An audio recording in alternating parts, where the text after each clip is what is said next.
शादाब खान को शादी की पेशकश करने वाली लड़की कौन? शादाब मुझसे बात किया करता था, लड़की का दावा। पाकिस्तानी टिकटॉकर शाहताज ने दावा किया है कि कौमी क्रिकेट टीम के ऑलराउंडर शादाब खान मुझसे बात किया करते थे और मैंने खुद शादाब को शादी की पेशकश की थी। एक निजी टीवी के शो के दौरान शाहताज खान ने मेजबान मथिरा के सवाल पर बताया कि शादाब खान मेरा क्रश थे और उनकी शादी पर मैं बहुत अफसरदा थी। अगर आपका क्रश किसी और से शादी कर ले तो ऐसे ही होता है। शाहताज ने बताया कि मैंने खुद शादाब को बाज़ाब्ता अंदाज में शादी की पेशकश की थी। कोई भी इंसान शादी की पेशकश का दावा ऐसे ही नहीं कर सकता। टिकटॉकर ने दौरान गुफ्तगू दावा किया कि शादाब मुझसे वैनिश मूड पर लगाकर बात करते थे। शादाब की शादी के बाद मैंने कहा कि लानत हो शादाब तुम पर, तुमने शादी कर ली। शाहताज ने बताया कि शादाब मुझसे बात करता था लेकिन मुझे नहीं पता था कि वो शादी करने वाला है। उन्होंने एतराफ किया कि मुझे पता था कि वो मुझसे शादी नहीं करेगा। मथिरा के सवाल पर उन्होंने कहा कि शादाब और मेरे दरमियान शादी तक बात की नौबत ही नहीं आई थी। तब तक उन्होंने वीलॉग के जरिए अपनी शादी का ऐलान कर दिया था।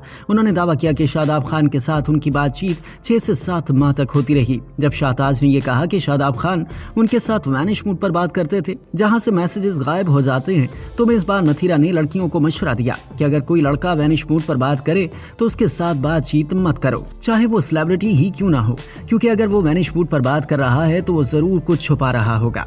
मेजबान ने टिकटॉकर से पूछा कि आपको शादाब में क्या अच्छा लगा था, तो शाहताज ने कहा कि मुझे क्रिकेट बहुत पसंद है। शादाब ऑलराउंडर है, तो जब वो चौके छक्के मारता था और विकेटें लेता था तो बहुत अच्छा लगा था। क्रिकेटर की शादी पर बात करते हुए उन्होंने कहा कि मैं शादी का सुनकर रोई नहीं थी, लेकिन बहुत बुरा लगा था कि अचानक इतनी जल्दी शादी क्यों कर ली। अब मैंने तौबा कर ली, अब किसी को क्रश बनाना ही नहीं है।